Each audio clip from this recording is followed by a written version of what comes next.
Bismillahirrahmanirrahim. Assalamualaikum warahmatullahi wabarakatuh. Alhamdulillah. Alhamdulillahi wa kafa. Wa sallallahu ala nabiyyina al-mustafa Muhammadin wa ala alihi wa ashabihi al-mustaqbilina al-awwal. A'udzu billahi minasyaitonir rajim. Bismillahirrahmanirrahim.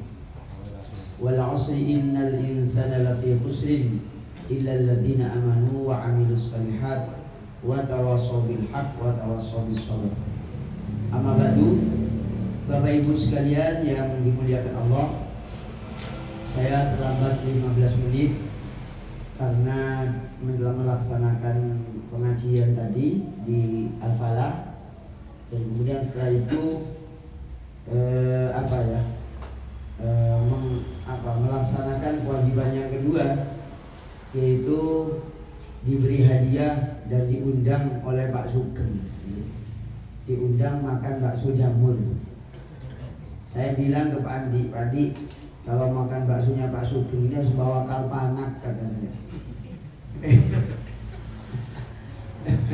Harus bawa kalpanak, Pak Adi. Loh, gimana maksudnya? Ya iya, kan bakso jamur. Nyambung loh tadi. Nyambung gitu. Saya masih nyambungnya terlambat gitu. Bakso jamur apa? Gateran nih kan. Saling kaca sedikit. Iya. Jadi ya gimana, orang mengundang itu kan dihargai gitu ya, membahagiakan orang yang ngajak gitu. Oke, marilah kita mengawali pertemuan ini dan berdoa kepada Allah dengan membaca Al-Quran, yaitu surah Al-Fatihah Ummul Kitab. Semoga panjenengan semuanya diparingi sehat walafiat, diparingi panjang umur, barokah, dimudahkan rezekinya, anak cucunya semuanya dilindungi juga dari bala dan musibah, dan semoga hajat-hajatnya Allah kabulkan, cita-citanya Allah mudahkan atas ridhonya dan atas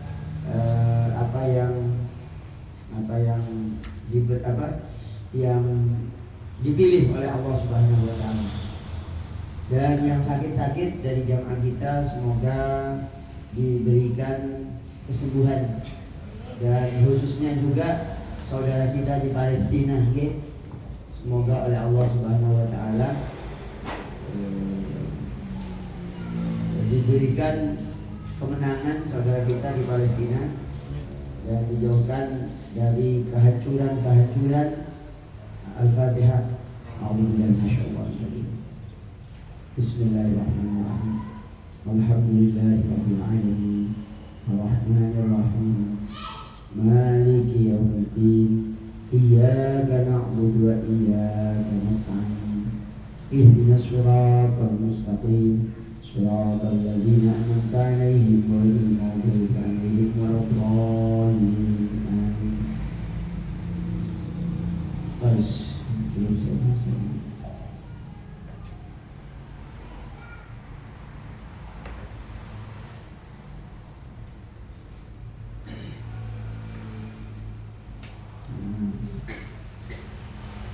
Kemarin kita membahas tentang maksiat batin. Ini masih kelanjutannya maksiat batin.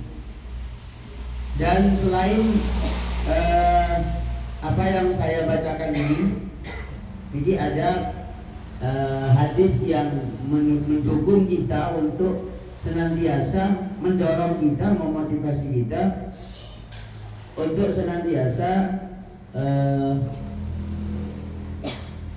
mencari ridhonya Allah Subhanahu wa taala. Jadi saya tampilkan di sini deh. Jadi Bapak Ibu, saya tampilkan kitab yang Sulamut Taufik dulu ya. Bismillahirrahmanirrahim. Sampai di maksiat batin nih. Maksiat batin itu kemarin nyampe di al-hiddu. Al-hiddu yaitu benci kepada seseorang. menyimpan permusuhan, itu hukumnya adalah di hatinya nyimpan permusuhan itu berarti dia itu namanya maksiat fil qalbi, maksiat di dalam hatinya. Nah kita ini manusia kan ya, manusia. Jadi mesti ada penyakit-penyakit kayak begini. Cuma yang saat ini kita harus dilakukan adalah cara mengobatinya. Cara mengobatinya. Kemudian yang berikutnya sampai di situ tambah yang selanjutnya adalah wal hasadu. Jadi termasuk maksiat hati itu. Kemudian maksiat hati suudzon, ya. Suudzon itu bisa sampai kepada kufur. Di sini dikatakan waqad yasilu ilal kufri. Kadang-kadang gara-gara suudzon kepada Allah itu sampai kufur. Itu maksiat secara hati niku. Contohnya suudzon itu adalah saya dan panjenengan tidak neriman kepada takdirnya Allah. Nah, setiap orang itu bisa kena penyakit ini. Masa ya saya ini kan sudah ahli berjamaah, kok kayak begini ya hidup saya. Nah itu namanya suudzon kepada Allah. Itu bisa nyerempet kufur, gak neriman kepada takdirnya Allah. Begitu. Dengan begitu kita butuh wawasan yang seluas-luasnya, biar kita neriman bagaimana para sahabat, bagaimana para tabi'in. Nah, kalau demikian Ustaz, iya begini Bapak Ibu yang dimuliakan Allah. Di dunia ini hakikatnya, ini bicara hakikatnya. Di dunia ini hakikatnya tidak ada yang pintar dan tidak ada yang pandai. Hakikatnya, kalau Allah itu tak mengizinkan dan tidak meridhoi, kepintarannya dan kepandaiannya nggak guna. Begitu. Jadi kalau manusia bisa mengubah nasibnya sendiri, ya gimana ya, manusia itu tidak bisa merubah nasibnya itu. Tidak bisa merubah nasib kecuali Allah yang merubahnya. Maka dari itu ketika menerima takdir itu tidak boleh suudzon kepada Allah, tidak boleh suudzon, tidak boleh berburuk sangka kepada Allah. Contohnya berburuk sangka tadi itu adalah tidak terima takdirnya Allah. Gerundel, mosok ya saya ini loh sudah begini kok masih anu itu padahal gitu ya. Akhirnya banding-banding dirinya. Anu itu loh padahal orang tahu sholat tapi kok suki yo jam tangannya lo 35 juta. Akhirnya suudzon kepada Allah. Begitu itu maksiat kepada Allah, dianggap maksiat. Kenapa kok dianggap maksiat? Iya, ini namanya orang nentang kepada Allah, nentang keputusan Allah. Begitu. Terus termasuk maksiat secara batin. Maksiat secara batin itu adalah suudzon bi ibadillah bila musawwiwin syar'iyyin. Termasuk maksiat secara batin adalah suudzon kepada sesama hamba tanpa ada alasan yang dibenarkan. Ya, tanpa ada alasan yang dibenarkan. Kalau ada alasan nggak apa-apa, tapi tidak boleh sampai menjustifikasi. Ya. Contoh ada alasan yang benar adalah sampean ketua RT, bapak-bapak ini ketua RT, di kampungnya itu ada masalah, mungkin kos-kosan atau kontrakan yang diasumsikan ini kontrakan ini kayaknya kontrakan terselubung. Terselubung apa? Terselubung pesta narkoba. Terus apalagi? Oh ternyata di dalamnya itu ada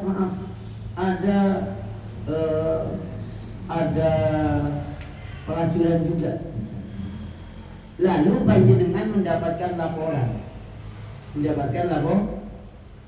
dari warga. Sampai ketua RT. Terus setelah itu yang kontrak-kontrak di situ itu ternyata betul kelihatan dari luar itu bawa ini bawa itu. Nah, panjenengan sudah begitu. Yang begitu itu ada apa namanya, ada musawwiw. Apa musawwiw itu? Perkara yang memperkenankan. Gitu.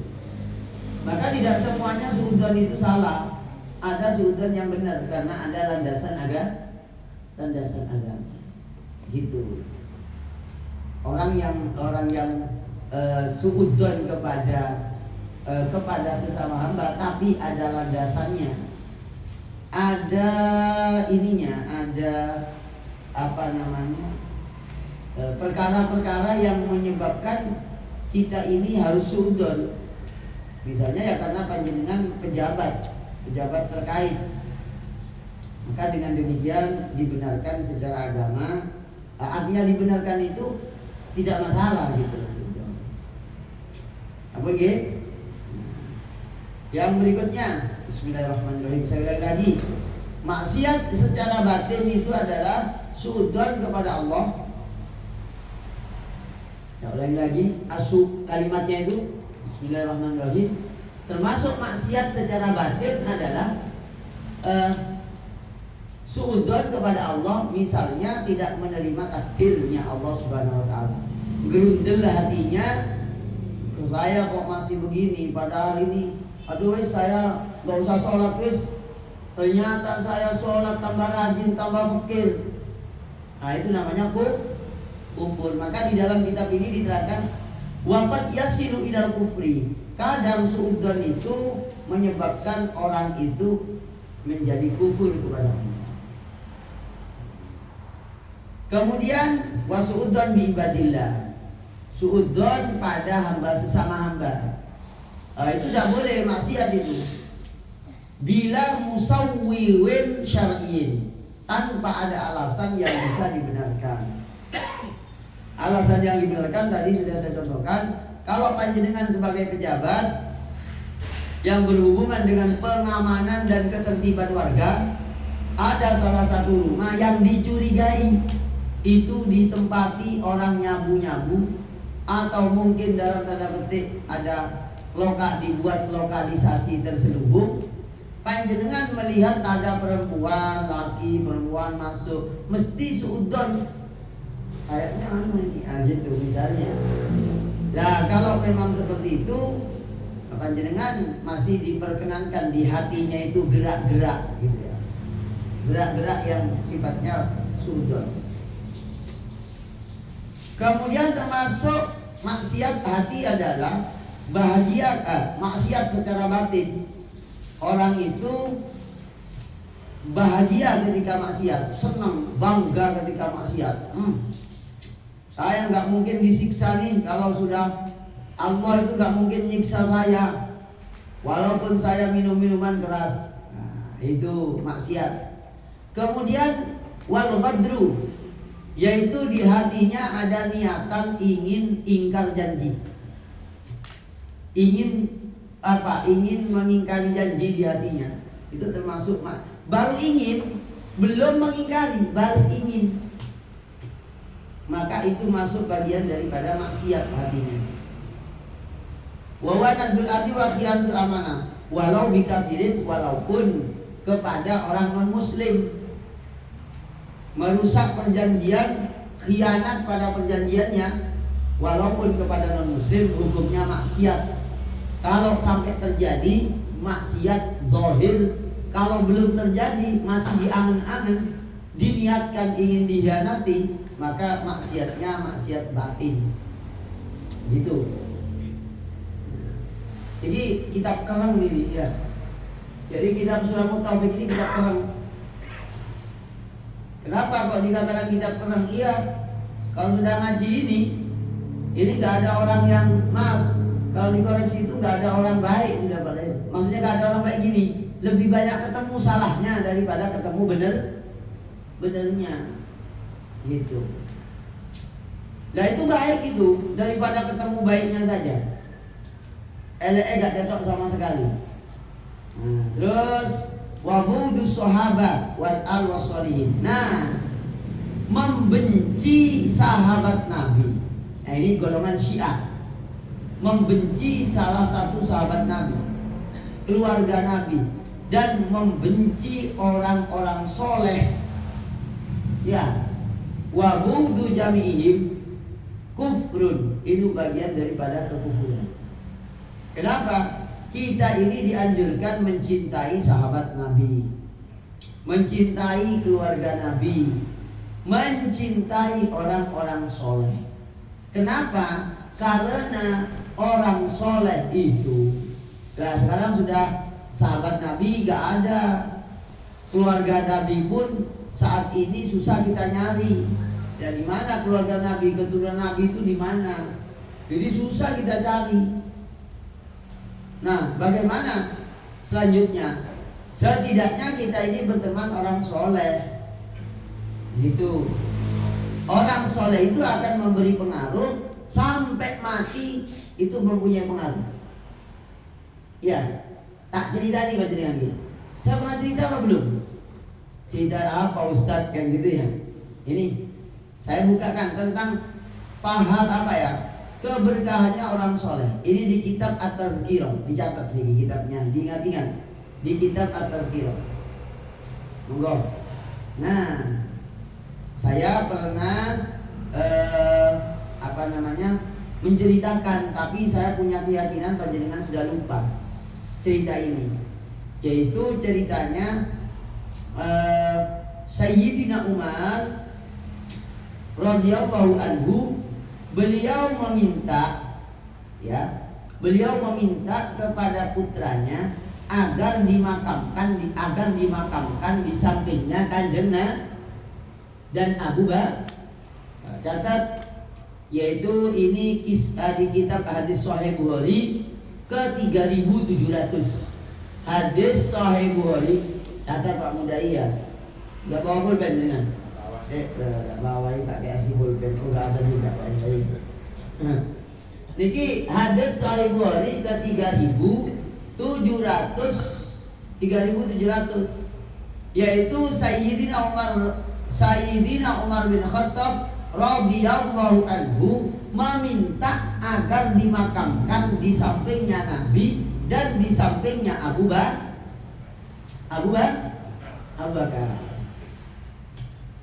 Yang panjenengan sudah haji dan umrah dan sudah ke Madinah, pasti tahulah makamnya Nabi. Setelah makamnya Nabi, makamnya Abu Bakar. Setelah makamnya Abu Bakar, makamnya Sayyidina Umar. Lah Sayyidina Umar sebenarnya nggak punya hak di situ. Itu minta. Kenapa? Ini tak tunjukkan saja. Panjenengan biar tambah ngeh dengan hadis ini. Nah. Ini qabru Rasulillah wa Abi Bakar wa Umar. Nah, gitu. Ini kenapa ya? Anunya apa? Itunya apa namanya? Apa? Ya Allah, ini wifi-nya kemput gitu. Tak pakai aja, pakai wifi saya aja. Kedap ya. Sabar ya. Ini bab penting nih tentang orang soleh.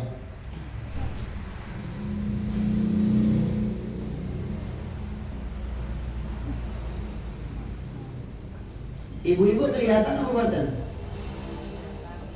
Tak kelihatan. Bisa dibuka sedikit Bu, panjenengan biar paham nih.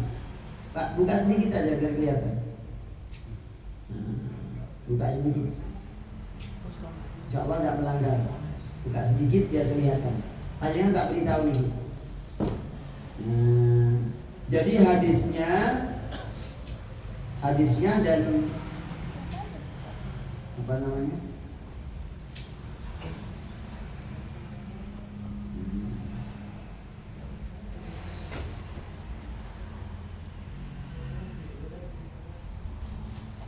Nah, ini alhamdulillah. Alhamdulillah bisa melanjutkan ini. Nah, ini Bu. Tadi hadis Sahih Bukhari keberapa? 3.700.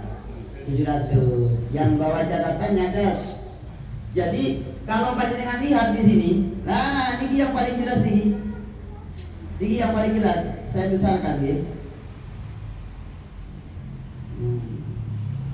Nah, alhamdulillah bisa tampil nih. Nah, ini Bu. Nah, ini nih. Ketika kelihatan jadi aja. Di sini ada tulisan Assalamu ala Rasulillah. Salam kepada Rasulullah. Tak dekatkan sama saya. Nah, was assalamu huna ala Abi Bakar. Di sini ulul salam ke Abu Bakar. Jadi ini Rasulullah, ini Abu Bakar. Terus dan ini assalamu huna assalamu ala Umar bin Khattab. Di sini ulul salam ke Sayyidina Umar. Nah, ini Pak, sama tak cerita nih. Di hadis Sahih Bukhari ini ke 3.700 ini. Sayyidina Umar bin Khattab itu tidak punya hak sebenarnya di situ. Maksudnya tidak punya hak itu karena yang tempat pemakaman Nabi di Masjid Nabawi itu adalah kamarnya Sayyidah Aisyah. Kamarnya istrinya Nabi Aisyah. Dan Nabi dimakamkan di kamarnya. Setelah di kamarnya itu berikutnya Abu Bakar wafat. Bapaknya yaitu Abu Bakar dimakamkan di kamarnya juga. Tinggal satu kapling di situ. Gitu loh. Tinggal satu kapling. Ternyata Sayyidina Umar minta ini loh. Yasta'dzinu Umar bin Khattab ayyudfana ma'a sahibaihi. Sayyidina Umar minta izin kepada Umar bin Khattab agar dimakamkan di sampingnya kedua temannya, kedua sahabat. Siapa itu? Rasulullah dan Abu Bakar. Minta izin kepada Rasulullah. Minta izin kepada Aisyah.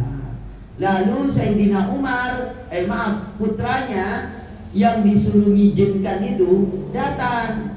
Fasallama wasta'dana. Abdullah bin Umar datang ke Aisyah, Sayyidah Aisyah. Bunda Aisyah, abahku sekarang sudah hampir wafat karena ditusuk waktu sholat subuh. Waktu ngimami subuh, Allahu Akbar, langsung diantem dan bilang ya, langsung saja.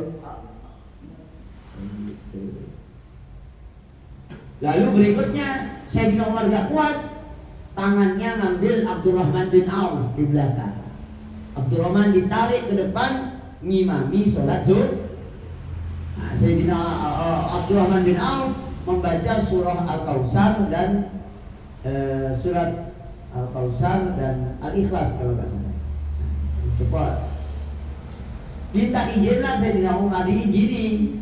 Ya, fawajadaha qa'idatan tabki.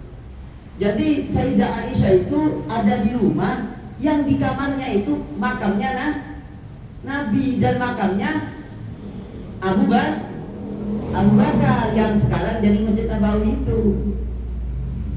Gitu.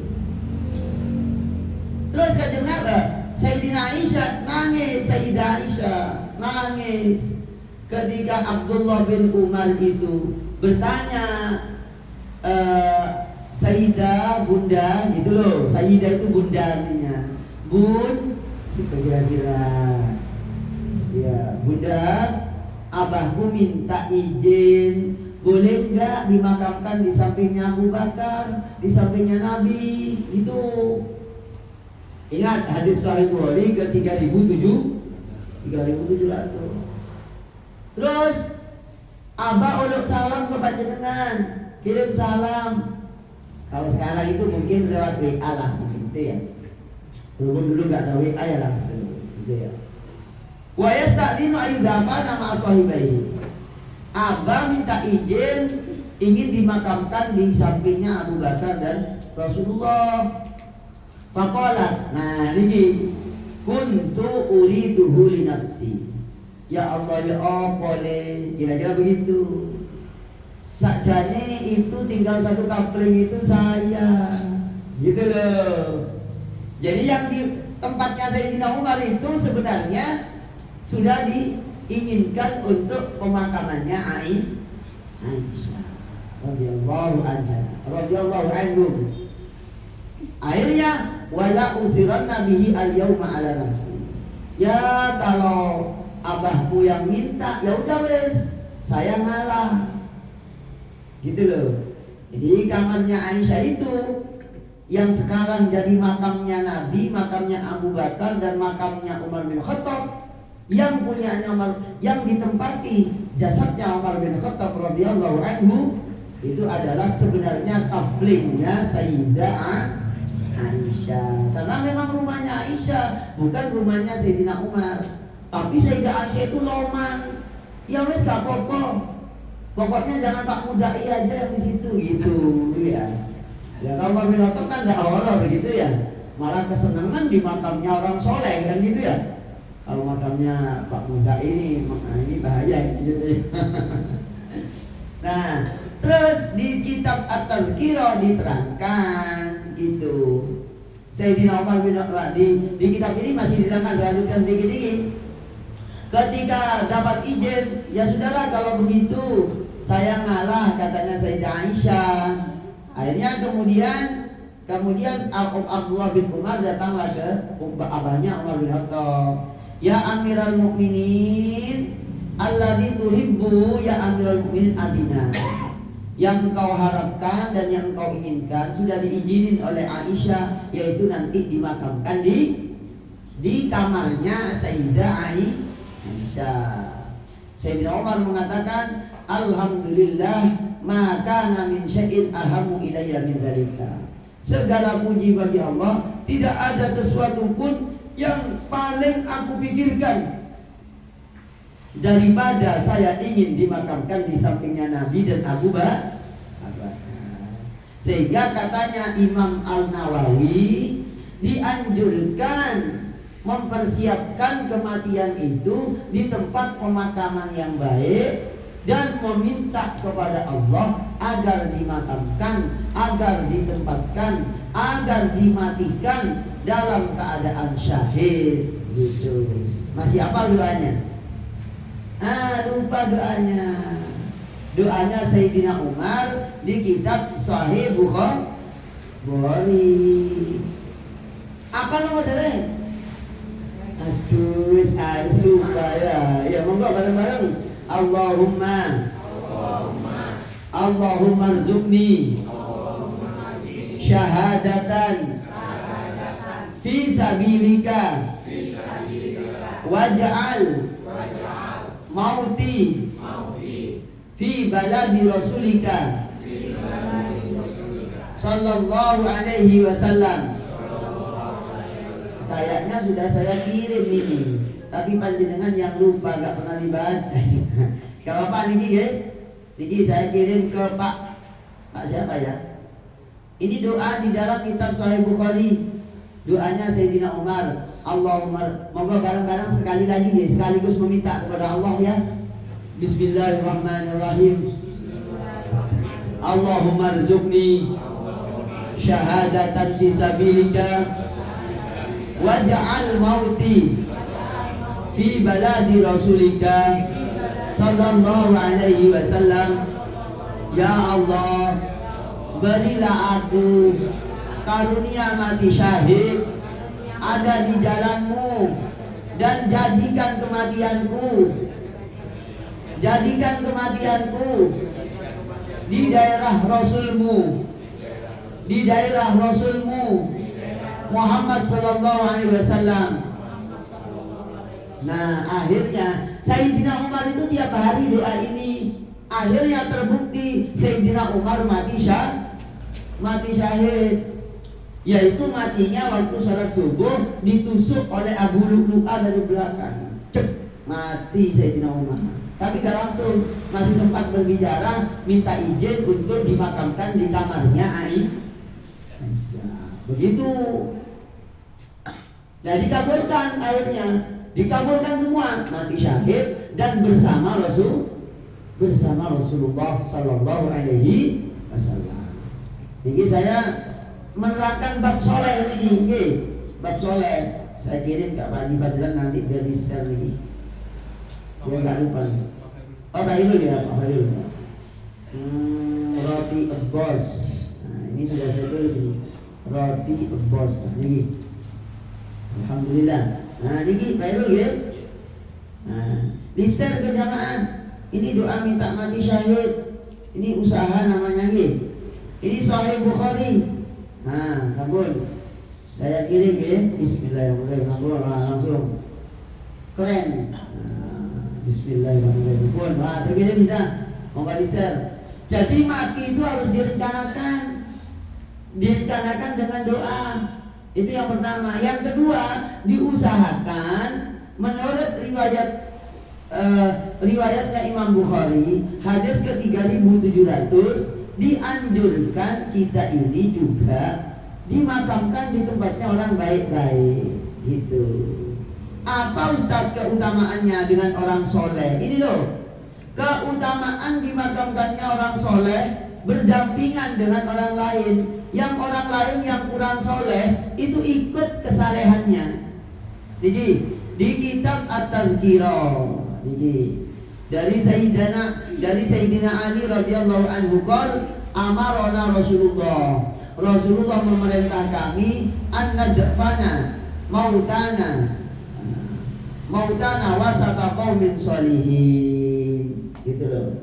Rasulullah memerintahkan kepada kami an nudfina atau adfana yudfinu, an nudfina atau an nadfana mautana wasata qaumin sholihin. Rasulullah memerintahkan kami agar kami memakamkan orang-orang yang mati di antara kami itu di tengah-tengah orang soleh. Kenapa? Fa innal mauta, karena orang-orang mati yata'adzuna bil jar'assu, itu merasa tersiksa, kesakitan kalau ada sebelahnya itu makamnya orang gak baik atau orang maksiat dan seterusnya. Kama yata'adza bihi al ahya, sebagaimana orang yang masih hidup lalu bertetangga dengan orang yang buruk perlakuannya, itu juga nggak enak. Begitu. Ini di dalam kitab At-Tazkirah karyanya Al-Imam Al-Qurtubi, ahli tafsir. Terus di dalam kitabnya Imam Zamakhsyari, ya, di dalam kitabnya Imam Zamakhsyari diterangkan salah satu keterangan bahwa orang yang punya yang berdampingan dimakamkan dengan orang soleh itu akan memberikan keringanan di dalam alam kuburnya dan kenyamanan. Begitu. Panjenengan nanti bisa membeli terjemahnya kitab ini di Bayakub, namanya kitab At-Tazkirah. Tanya, dan kalau beli di sana bilang disuruh Ustaz Wahid gitu, masih diskon nanti. Ya. Yang terakhir ini tentang orang soleh, ya, tentang orang soleh dari Abu Hurairah di kitab At-Tazkirah, dan ngambilnya dari kitab Hilyatil Auliya. Ya, Hilyatil Auliya ini kitab hadis yang bunyinya adfinu mautakum wasata qaumin sholihin. Makamkanlah orang yang mati di antara kalian di tengah-tengah makamnya orang soleh. Maksudnya jangan jauh-jauh dengan makamnya orang baik-baik. Gitu. Kenapa kok demikian? Rasulullah mengatakan begini, fa innal mayyita yata'adza bil jar'assu. Karena mayit itu akan mendapatkan ketidaknyamanan karena di sebelahnya itu ada makamnya orang gak baik. Gitu loh. Nah, ini penting, ini bukan bab horor ini. Ini bab penting nih. Nah, ini kitabnya, kitab hadisnya gitu. Nah ini kitab hadisnya nomor ini, kitab hadis Hilyatil Auliya juz 6 354 halamannya. Gharibun min hadis Malik. Niki hadisnya Imam Malik. Nggih. Ya, hadisnya Imam Malik termasuk hadis yang langka. Ya, hadis yang langka niki. Terus ini ada ceritanya kenapa kok penting kita ini mencintai orang soleh. Kalau kita mencintai orang soleh, kesalehan itu kan nular sampai mati, gitu loh, sampai mati nular terus kebaikannya orang soleh. Kayak Pak Huda ini kan orang soleh, Pak Huda agak soleh, semuanya lah soleh semua, soleh semua. Jadi ceritanya oleh Imam Al-Qurtubi diceritain. Imam Al-Qurtubi punya cerita. Kenapa ceritanya adalah ada perempuan di Cordova zaman dulu, ya, yaitu dia punya keluarga yang sudah meninggal. Perempuan sudah meninggal, ternyata datang dalam mimpinya. Datang di dalam mimpinya, terus dia mengeluh. Yang mati itu datang ke mimpi orang yang masih hidup dari keluarganya, mengeluh kesakitan, kepanasan, dan seterusnya sampai ngomong, ma wajadtum an tadfinuni illa firnil jil. Apa yang menyebabkan kalian ini aku dimakamkan di tempat pembakaran, gitu. Jadi dia ngomong kalau kepanasan. Kenapa kamu kok saya ini dimakamkan di dekatnya kompor, kira-kira begitu, gitu ya. Terus paginya itu keluarganya yang dimimpiin itu datang ke pemakamannya yang gak ada pembakaran apapun. Tetapi di sana itu diceritakan, di kitab ini diceritakan, ternyata dia lurus pemakamannya dengan mantan pembunuh ahli maksiat, sayyaf, tukang begal, gitu.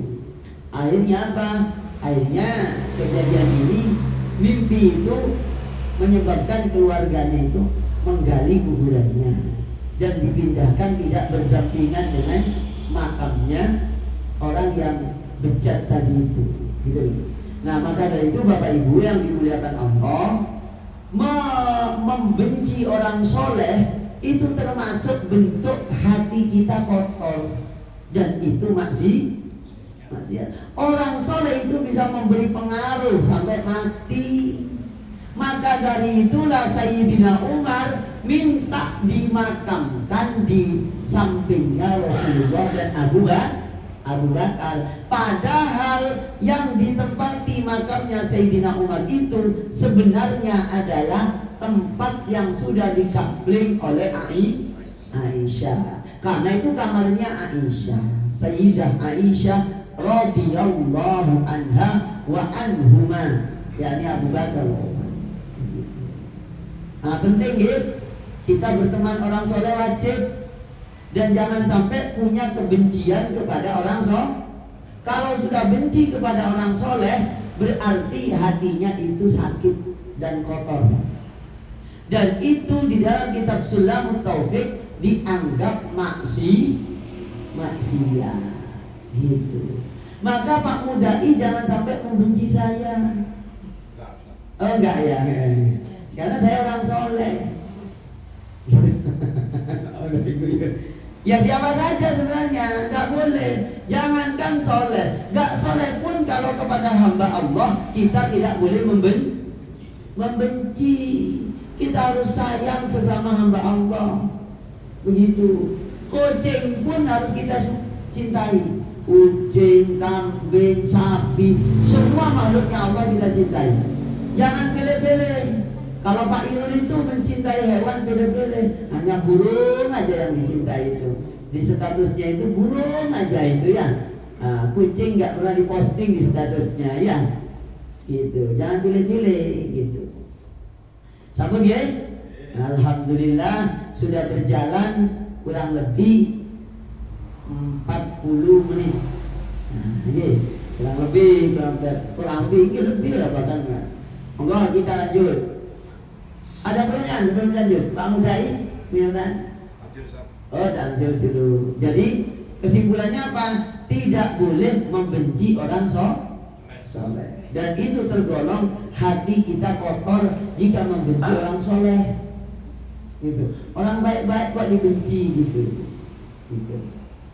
Terus yang berikutnya niki mana tuh? Ya, niki. Wal bukhlu bima aujaballah.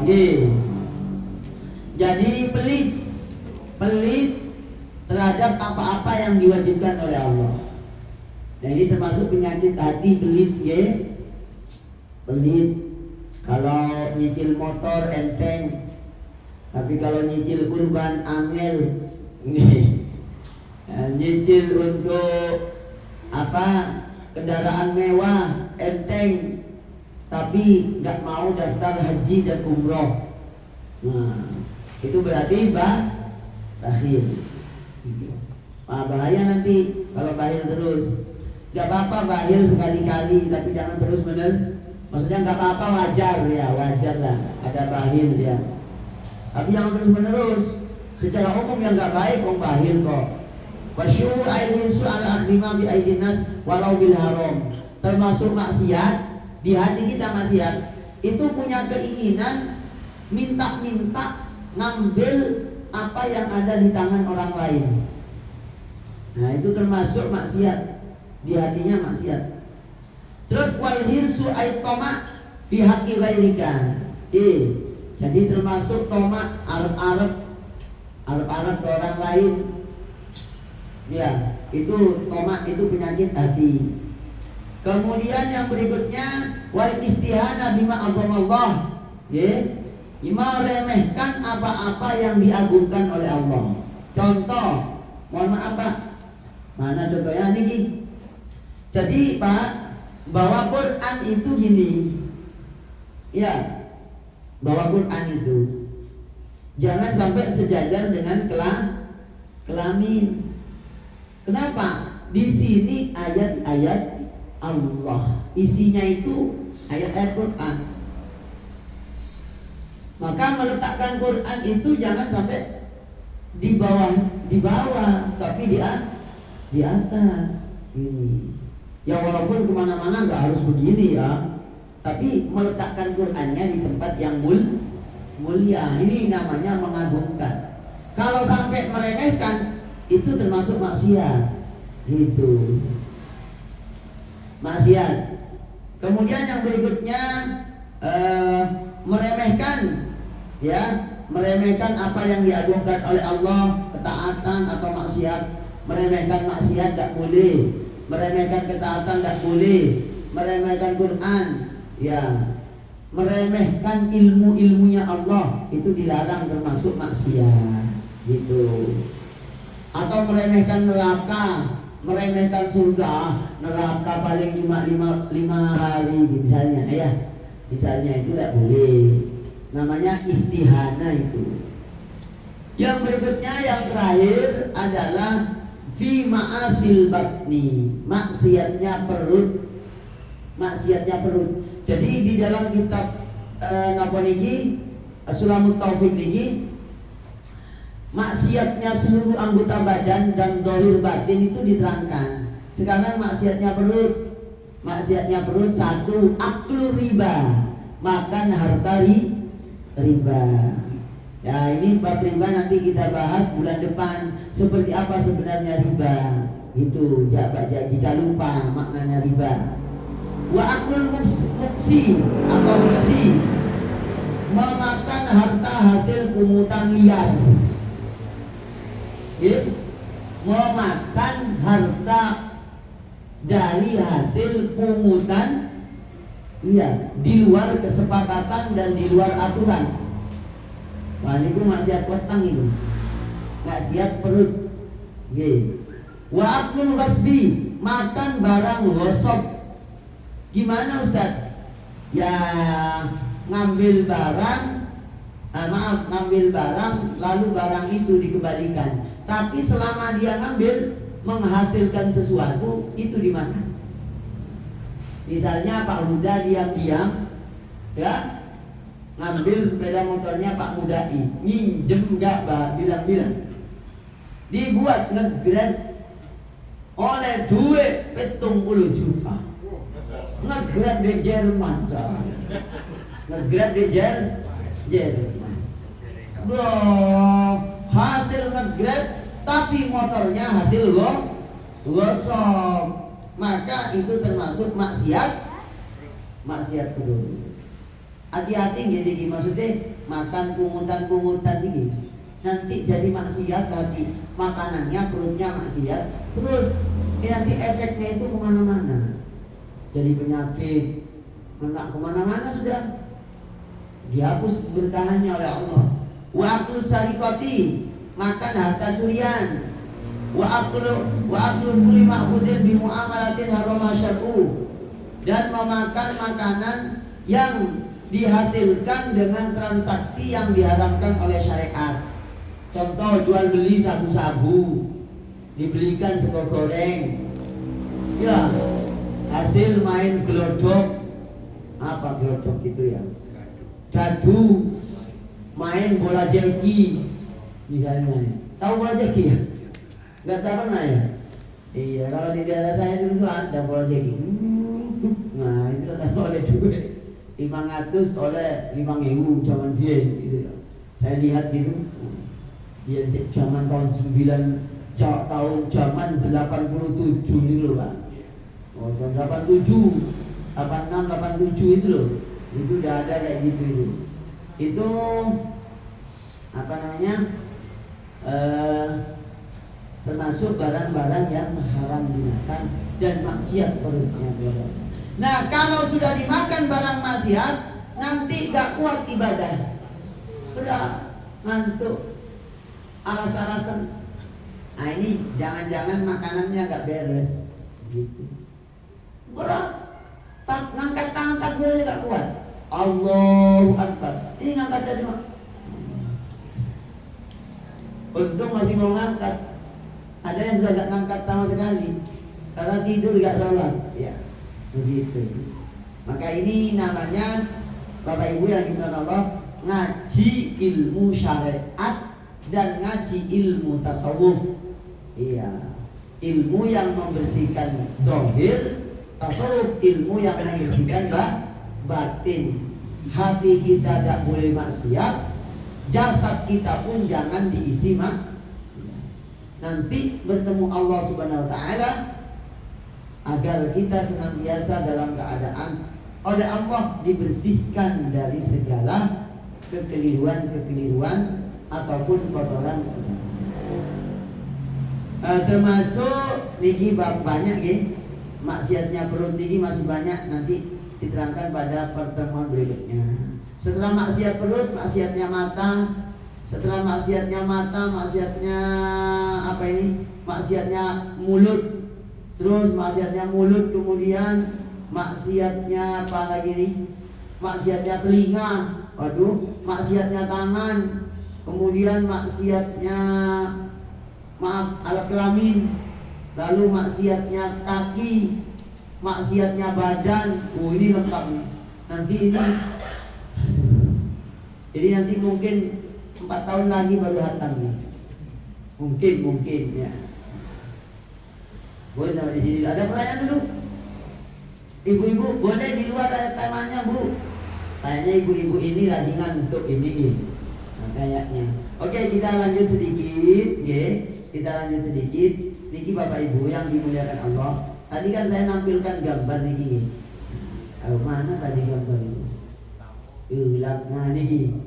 Iki Bu, kalau yang ini kan ada tulisan Qabru Rasulillah SAW, makamnya Rasulullah gitu. Ini satu pintu makamnya Rasulullah. Satu pintu ini kan yang ini satu pintu ini ada tulisan Abu Bakar, ada tulisan Umar gitu. Nah, biasanya yang berziarah itu uluk salamnya ketika di sini. Assalamualaikum ya Rasulullah, Assalamualaikum ya Abu Bakrin, Assalamualaikum ya Umar bin Khattab radhiyallahu anhu. Nah di sini nih adalah paling ujungnya masjid, ya paling ujungnya lah, paling ujungnya. Belum begitu ujung sih, ada di tengah-tengah ya, ada di tengah-tengah Masjid Nabawi itu. Nah ini Bapak Ibu yang dimuliakan Allah, ini dulu kamar gitu loh ya, ini dulu kamar. Maka dari itulah Umar bin Khattab minta di sini agar dekat dengan makamnya Nabi, agar dekat dengan makamnya Abu Bakar radhiyallahu anhuma. wa sallallahu alaihi wasallam. Semoga Bapak Ibu diparingi sehat walafiat, diparingi panjang umur, berkah, dilindungi dari bala musibah. Semoga anak cucunya, semua keluarganya oleh Allah senantiasa dilimpahi rahmat dan nikmat yang berlimpah dan berkah. Amin. Yang sakit-sakit semoga Allah sembuhkan sakitnya. Yang dalam keadaan susah Allah keluarkan susahnya. Yang dalam keadaan punya masalah Allah selesaikan semua urusan dan masalahnya. Monggo sarang-sarang kita tutup dengan berzikir, membaca Al-Quran bersama-sama, mengikuti saya. Doanya ibu-ibu, bapak, insya Allah dikabul semuanya. Amin. A'udzu billahi minasyaitonir rajim. Bismillahirrahmanirrahim. Lillahi ma fis samawati wa ma fil ardh wa in tubdu ma fi anfusikum aw tukhfuhu yuhasibukum bihi Allah fayaghfiru liman yasha wa yu'adzibu man yasha wallahu ala kulli syai'in qadir. Amana ar-rasulu bima unzila ilaihi min rabbih wal mu'minun kullun amana billahi wa malaikatihi wa kutubihi wa rusulihi la nufarriqu baina ahadin min rusulihi wa qalu sami'na wa ata'na ghufranaka rabbana wa ilaikal masir. La yukallifu Allahu nafsan illa wus'aha laha ma kasabat wa 'alayha ma kasabat. Rabbana la tu'akhidna in nasina aw akhtana. Rabbana wa la tahmil 'alaina isran kama hamaltahu 'ala alladhina min qablina. Rabbana wa la tuhammilna ma la taqata lana bih wa'fu 'anna waghfir lana warhamna anta maulana fansurna 'alal qaumil kafirin. Khusus Pak Haji Fadlan sekeluarga, Abah Haji Fadlan sekeluarga diparingi sehat walafiat, panjang umur barokah, dimudahkan rezekinya, dilindungi dari bala musibah. Al-Fatihah. A'udzubillahi minasyaitonir rajim. Bismillahirrahmanirrahim. Alhamdulillahi rabbil alamin. Ar-Rahmanir Rahim. Maliki yaumiddin. Iyyaka na'budu wa iyyaka nasta'in. Ihdinas siratal mustaqim. Shiratal ladzina an'amta 'alaihim ghairil maghdubi 'alaihim waladdallin. Amin. Sekian, terima kasih. Mohon maaf atas kurang lebihnya. Semoga Bapak Ibu senantiasa diberikan kuat istiqomah. Mari kita tutup dengan kafaratul majlis. Subhanakallahumma wa bihamdika asyhadu an la ilaha illa anta astaghfiruka wa atubu ilaih. Assalamualaikum warahmatullahi wabarakatuh.